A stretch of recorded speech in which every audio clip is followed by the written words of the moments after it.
Welcome to the University of Washington and the Office of Public Lecture's special weekly series, Coexisting with COVID. I'm Hanson Hossein, co-director of the Communication Leadership Master's Program and your host. Every Thursday, with the help of some of the UW's top experts, we'll explore what could be our new normal as we adapt to the impact of the COVID-19 pandemic.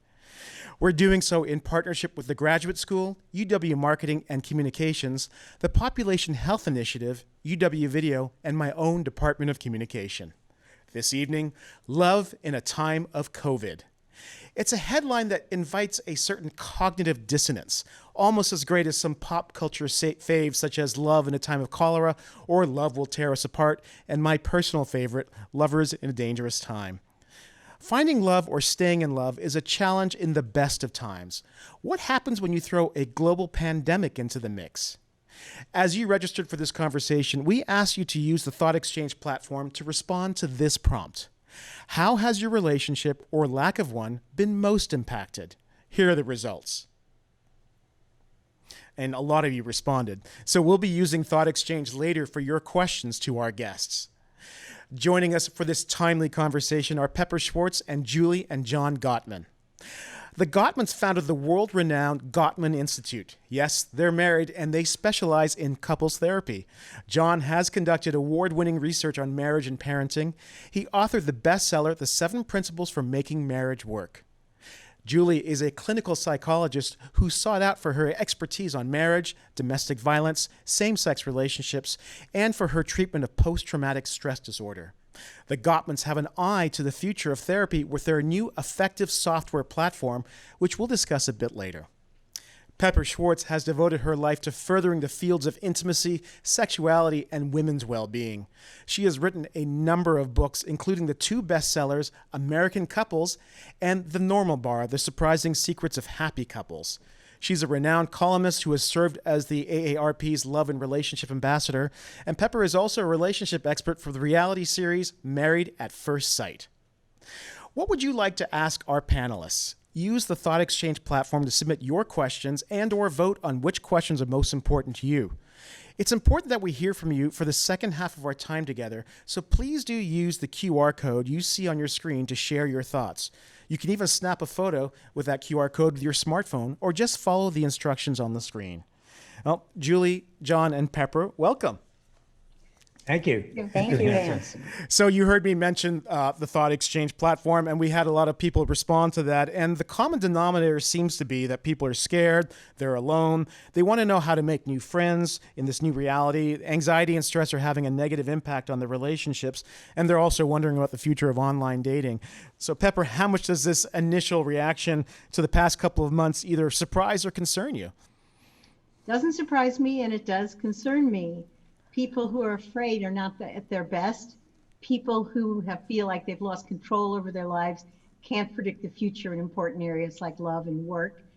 They're going to be very upset. And if they've lost community and they've lost connection, that's putting them in some jeopardy. We have never experienced something like this in our lifetimes. How unusual is this situation when it comes to the work and the guidance that you provide to people in their relationships? It's extraordinarily unusual, and I think this sequestration is actually unique.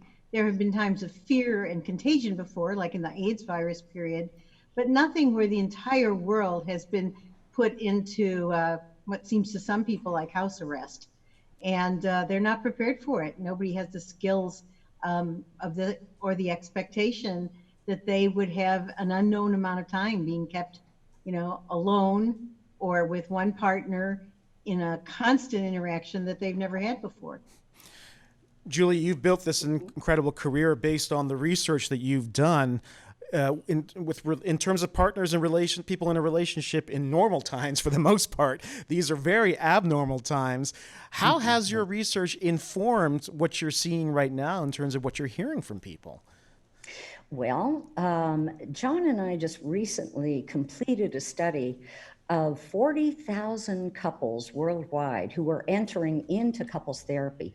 And what we found out, Hanson, was that those couples are far more distressed than we ever predicted.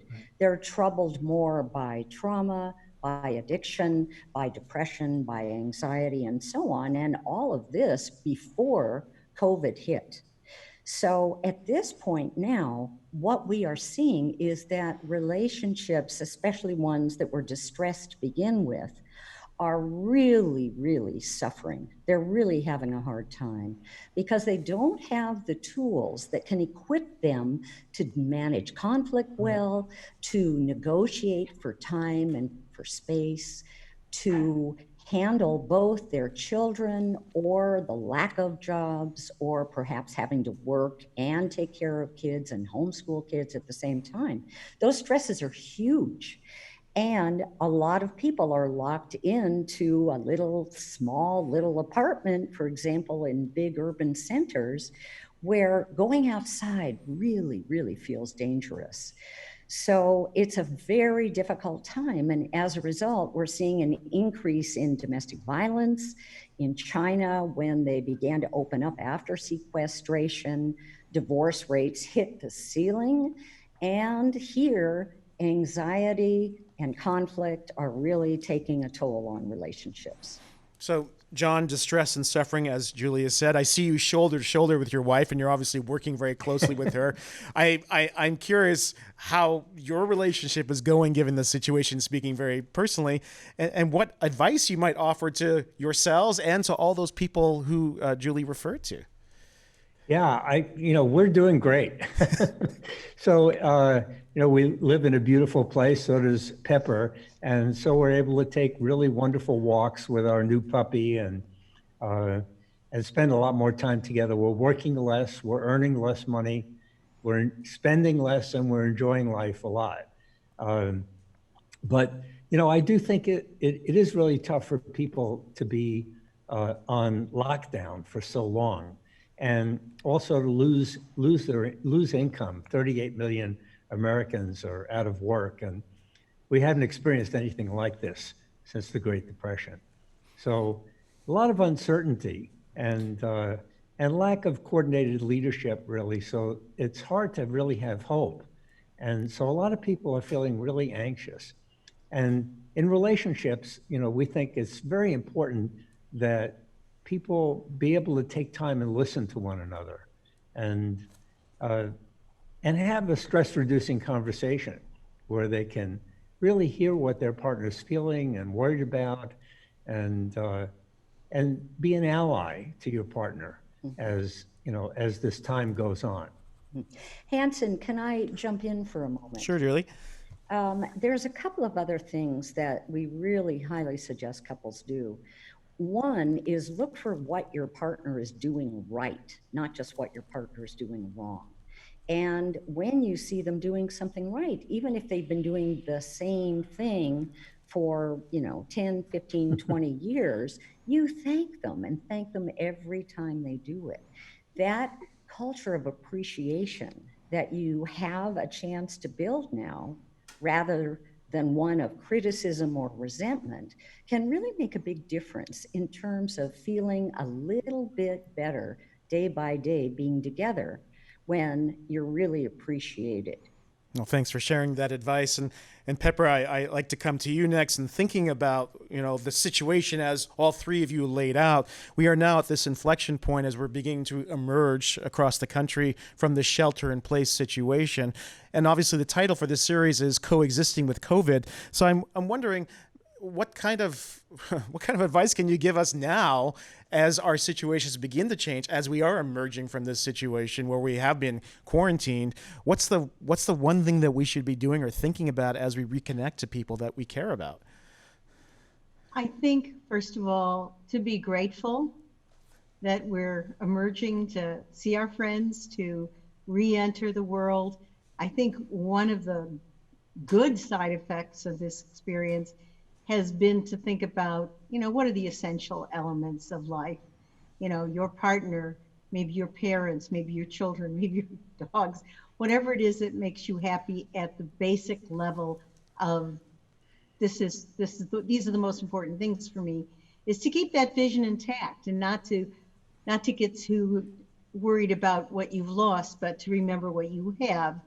And then as partners or with the people that are close to you, try and really start thinking about how life shall proceed. It doesn't have to be the same as it's been. It could be modified. It could be better. It could be having to take some losses, but to remember again what you have. The fact that we're not among the many people who have died, that maybe we didn't have to go through this illness, or if we did, that we're here and we've survived it. There's a lot to be grateful for. And I think if you could keep this sort of good feeling of what's important in life and who you care about, that can help you go through almost anything. So gratitude and appreciation. I'm curious, Pepper, whether people also had some realizations along the way. If you're stuck in place for a couple of months, you might actually have some revelations that sort of say, you know what, I don't want to live my life like that anymore, whether or not I'm single or in a partnership. What should we be making sudden movements now that we've had these realizations? Well, the nice thing about having been sequestered for a couple months is nothing sudden. Hopefully, going back to what both of the Gottmans have talked about, hopefully you're talking about these feelings, sharing them, thinking about what they mean, planning for some either changes or re-embracing what's important to you. I think the open communication is really important. And if you have found over this time that it hasn't been there, that you can't reassure each other, that you can't talk, that you don't have a sense of a plan, this is a really good time to say, okay, we need to do those things. And when you do get out of sequestration, if you haven't been able to feel stronger and better together, or you don't want to be alone anymore, either way, you need to go see some help. I am a big fan of a third party talking to people. The Gottmans have shown us through in many ways how important therapy can be for a relationship. We now know that you can even get a lot of help digitally. We've really opened up, Zoom has helped us open up ways to have help without being in person someplace.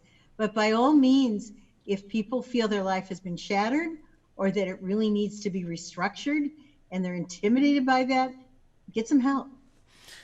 Julie and John, I want to put this to you. I mean, absent a vaccine or testing, it looks like we're going to have to engage in some kind of social distancing for the foreseeable future. And it strikes me that even that term, social distancing, is incredibly incongruent with the idea of a relationship. So if this is going to be our new reality for the foreseeable future, how do we reconcile trying to stay physically and medically safe with our need to have relationships and healthy connections? Well, first of all, social distancing is imperative at this time, as we have discovered from a couple of states who have reopened things. There, as they eat in restaurants closely together, as they sit on beaches closely together, their COVID rates are skyrocketing once again. So, you know, you're absolutely right, Hanson. We do have to be very aware of the social distance that is helpful. However, what we can also do is, one, quarantine for a couple of weeks before visiting somebody and have that person quarantine also. I'm hearing a lot about pods, little pods of people who are quarantining very conscientiously in order to then gather together and without fear. So you might think about that, quarantining first, then being able to be a little bit closer. But at the same time, I think there's more dependence on using our words, using our faces, using our bodies when we can't necessarily hug and touch a friend who we may not have seen for a month or two. I love that innovative approach and innovative thinking. And actually, it calls to mind, John, the first question we received on Thought Exchange that specifically called out some of your work, having spent 13 years studying how children make friends. John, do you have any insights on how we can make new friends and be social during these times? I love some of the advice and suggestions that Julie gave us. Gosh, that's a great question. You know, this is a time when we realize how much we need other people.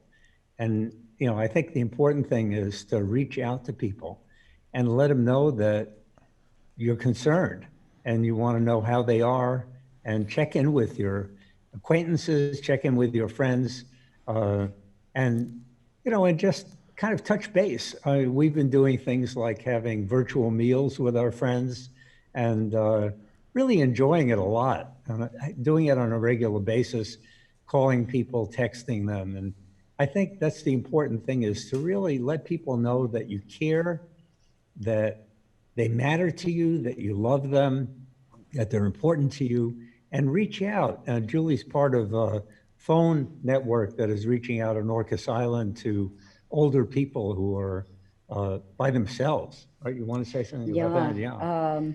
Yeah, Orcas Island is one of the most amazing places for outreach to people in need. And we have about 2,200 seniors, and our senior center coordinated a bank of volunteers to call every single senior to check in with them, to see how they're doing, whether they have any needs, Right. whether the senior center can aid them, and if they would like, each of us were assigned a number of people to call. If they would like a once a week call from each individual who's assigned to them as a buddy, just to check in regularly, we are happy to do that. And it's built an incredible network for people to feel less alone, less isolated, more cared about, because that social contact, however it's made, is essential for well-being. I think that's really good advice, especially because we know even before the pandemic that in the modern world there was an epidemic of loneliness. So thanks for bringing that to mind. Pepper, I wanted to ask you very specifically, because we received a question looking for advice about a relationship, and I know you've been giving a lot of that, especially with the television show that you support. I wanted to try this on you. I'm having trouble keeping my relationship going. I feel a lot of hostility, and it's due to the COVID stress and anxiety. Is there any way that I can keep the two separate? This person is trying to be as positive as possible, but also managing that stress and anxiety. It's related very specific to the virus. Well, that's hard. Let's first not give any glib answer here.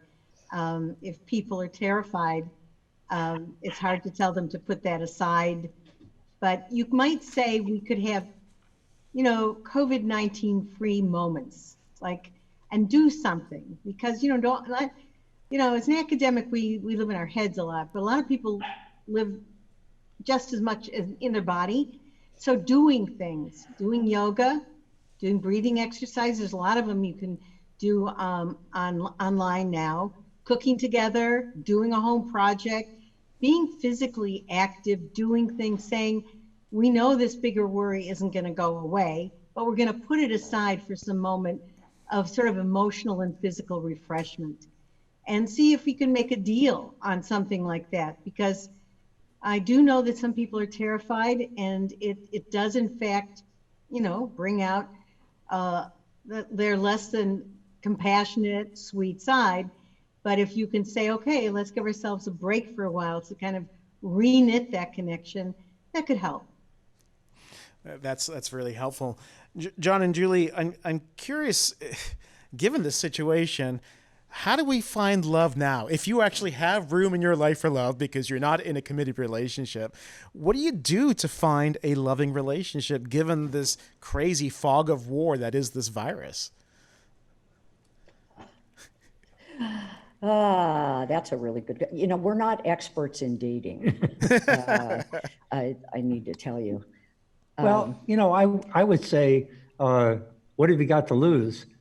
Go ahead and experiment and meet people and have virtual dates, and and see whether you can find somebody where the time just flows, like milk and honey, where it really feels sweet, and you enjoy talking to somebody, and and have as many dates as possible. Before I met Julie, I had 60 dates in a row. She was number 61. He And still calls me number 61, incidentally. Do you think So- that given this dynamic and the fact that we've had to rely so much on technology even to remain connected to people, I mean, is Right. there a chance that the nature of dating itself and how we do find these in relationships might actually change moving forward?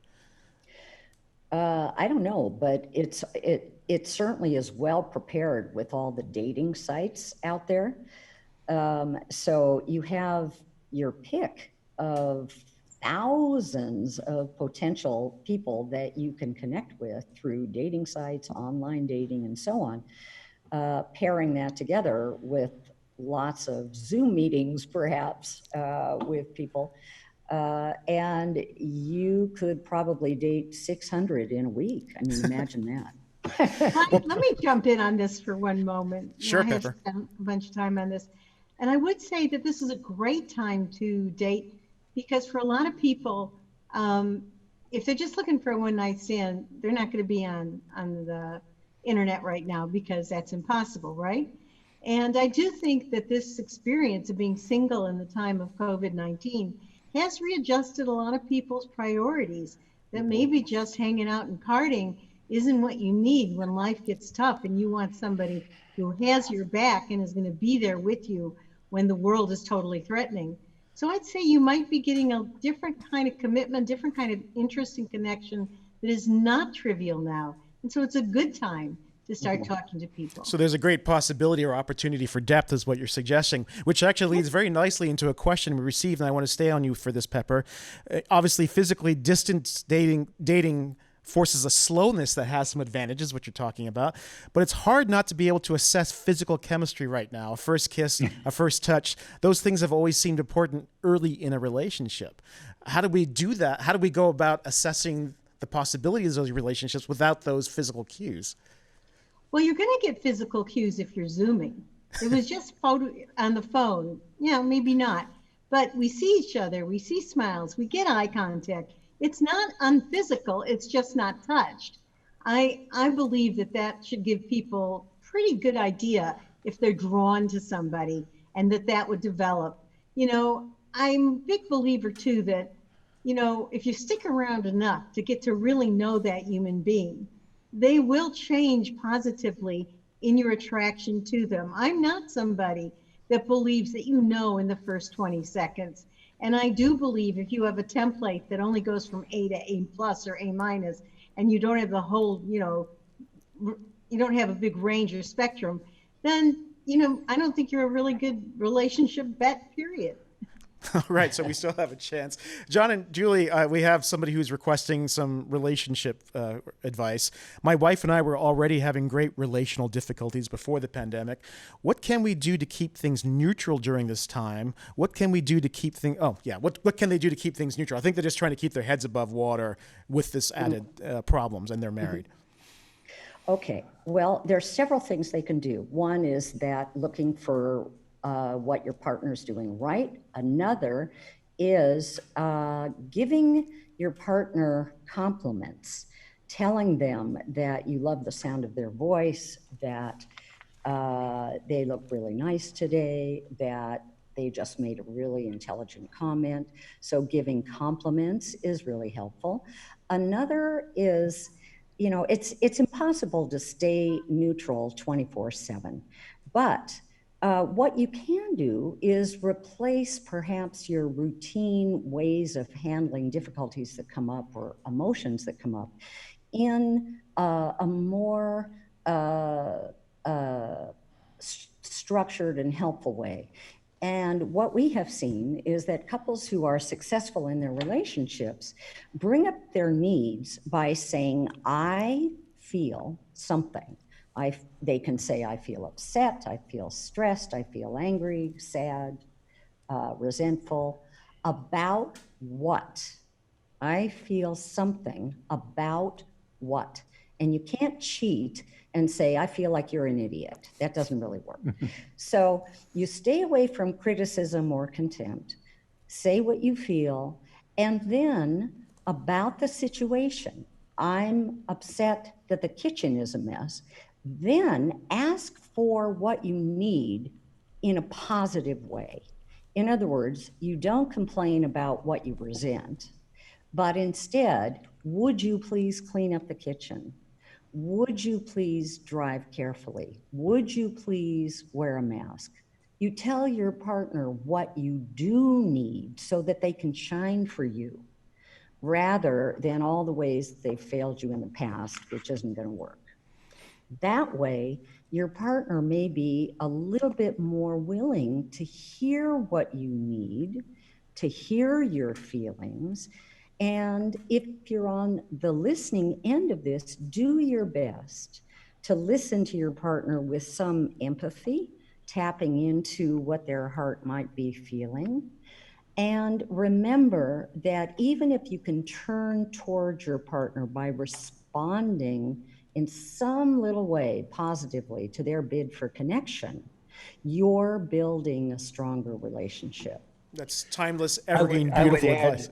Go ahead, I John. would add one thing you can do is buy one of these gizmos. It's a pulse oximeter, and find out what your heart rate is when things are not neutral. And if it's above 100 beats a minute, take a break and make an appointment to come back in a half an hour. And during the break, distract yourself so you're not thinking about the conversation you just had. And really relax.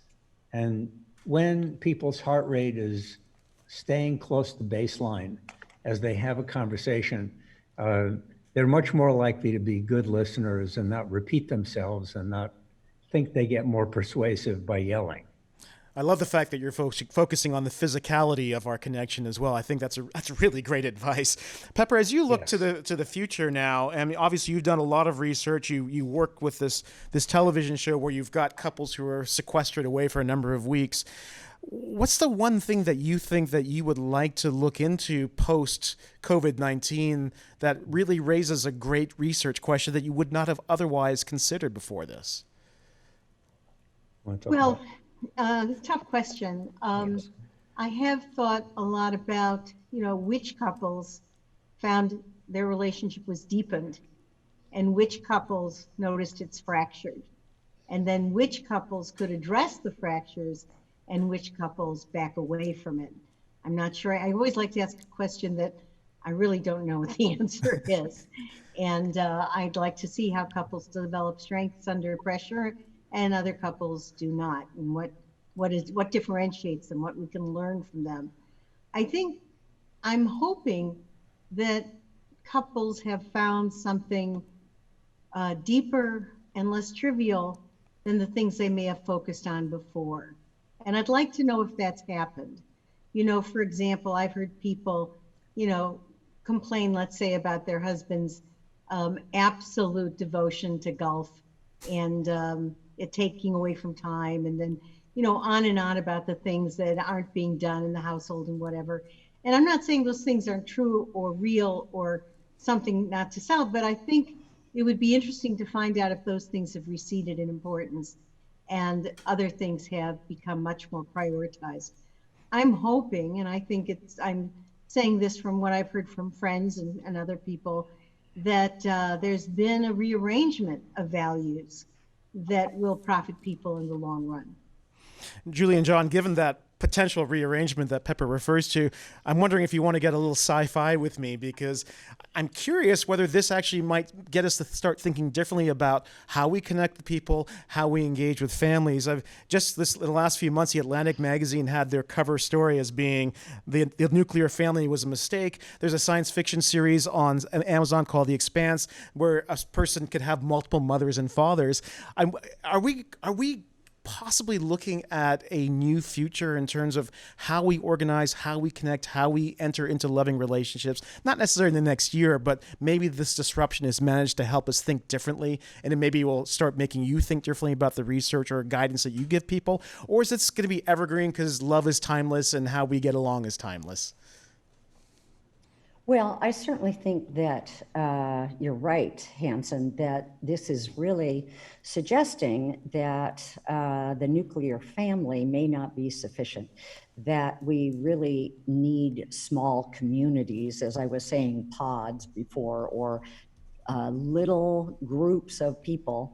And there are communities of people who are forming now, or were forming until COVID, and raising their kids together, maybe eating together 1 meal a day, though they had their separate living quarters and so on. And that may prove to be a more socially productive way of living, a more nourishing and nurturing way to live. But one of the things that we really want to do research on actually is that we are very sensitive to the fact, along with the 38 million people in the country who have lost their jobs, that many people cannot afford therapy help. They have distressed relationships, they don't have the tools, and how can they get them? They can't afford workshops or therapy. So for the last 2.5 years, coincidentally, John and I created a little company called Affective Software that is creating an app, and that app can be used by couples in the privacy of their own home to assess their relationships, see where their strengths are and their challenges. And we made 87 little small videos that give couples instruction and role playing, both good and terrible, how to do it wrong, for learning the skills to help strengthen their relationships while they're in the privacy of their own home. They'll be able to do that on their phones or tablets, and we're launching this hopefully in August if all goes well. So John, it's possible that what you and Julie have put together has, thanks to the pandemic, has accelerated the future. That we're talking to each other through this amazing technology. You'll be using new technology so people can find help for their relational challenges. That's right. Exactly. Well, I think that's a wonderful way to... They don't have to pay too much for it.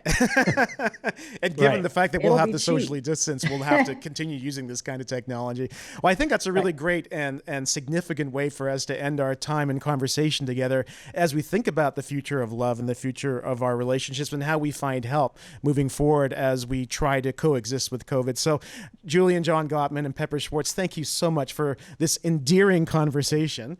And join us next week on Thursday, May 28th at 6:30 p.m. Pacific for our next episode, Supply Chains, Where's All the Toilet Paper? We'll be answering your questions with faculty guests Adam Dranowski, Jennifer Otten, and Joe Hang. You can register for the event free of charge at coexisting.eventbrite.com. And we'd love to start the conversation with you now. We're interested to hear, what household items have you had the most trouble finding?